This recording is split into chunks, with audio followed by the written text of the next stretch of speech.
ஹாய்ங்க, இன்றைக்கி நம்ம சேனலில் என்ன வீடியோ பார்க்க போகிறோம்னா ஒரு நார்த் இந்தியன் ரெசிபி தாங்க செய்ய போகிறோம். இந்த ரெசிபி குஜராத்தில் ரொம்பவே ஃபேமஸ். அப்படி என்ன ரெசிபின்னு யோசிக்கிறீங்களா? ரொம்ப ஈஸியான ரெசிபிங்க. தஹி திக்காரி இதை தான் செய்ய போகிறோம்.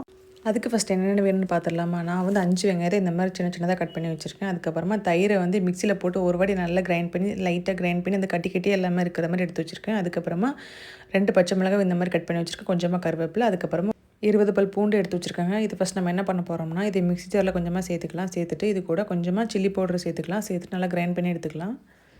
பாருங்கள், இந்த மாதிரி இருக்கணும். இப்போ ஒரு பேனில் கொஞ்சமாக எண்ணெய் சேர்த்துட்டு கடுகு, எண்ணெய் சூடானவுடனே கடுகு சேர்த்துக்கலாம். கடுகு நல்லா பொரியட்டும். இப்போ இது கூட கொஞ்சமாக சீரகம், அதுக்கப்புறமா கொஞ்சமாக பெருங்காயத்தூள் சேர்த்துக்கலாம். சேர்த்துட்டு அதுக்கப்புறமா கருவேப்பிலை, பச்சை மிளகாய் சேர்த்து நல்லா ஒரு வாட்டி ஃப்ரை பண்ணி எடுத்துக்கலாம்.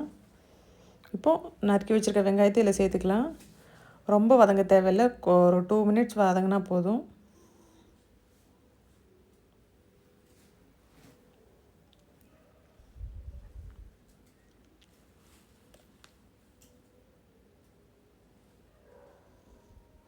இப்போ நம்ம அந்த அரைச்சி வச்சுருக்க பேஸ்ட்டை இதில் சேர்த்துடலாம். சேர்த்துட்டு ஒரு வாட்டி நல்லா கலந்து விட்டுக்கலாம்.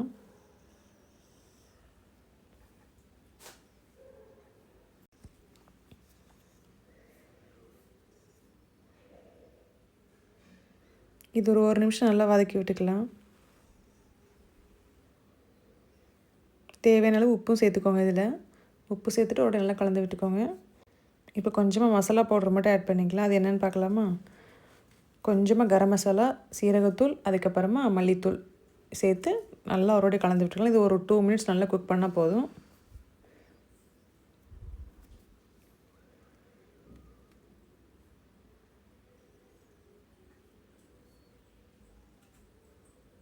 இப்போ ஃபைனலாக கொத்தமல்லி இலை தூவி ஸ்டவ் ஆஃப் பண்ணிட வேண்டியதான். கொஞ்சம் சூடு கம்மியானவுடனே நம்ம தயிர் சேர்த்துக்க வேண்டியதான். இப்போ பாருங்கள், சூடு லைட்டாக கம்மியாகிடுச்சு. நான் இப்போ தயிர் சேர்த்துக்கிறேன். இதில்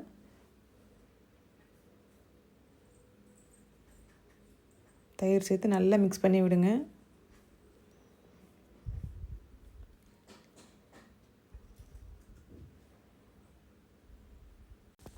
இப்போ இதில் நான் கொஞ்சமாக உப்பு சேர்த்துக்கிறேன். சேர்த்துட்டு அவ்வளோதாங்க, டேஸ்டியான தஹி திக்காரி ரெடி. கண்டிப்பாக ட்ரை பண்ணி பாருங்கள். சப்பாத்தி சாதத்துக்கு ரொம்பவே சூப்பராக இருக்கும். நான் இது சப்பாத்திக்கு வச்சு சாப்பிட்டேன். டேஸ்ட் ரொம்பவே சூப்பராக இருந்துச்சு. கண்டிப்பாக நீங்கள் வீட்டில் செஞ்சு பார்த்துட்டு டேஸ்ட் எப்படி இருக்குன்னு கமெண்ட் செக்ஷனில் சொல்லுங்கள்.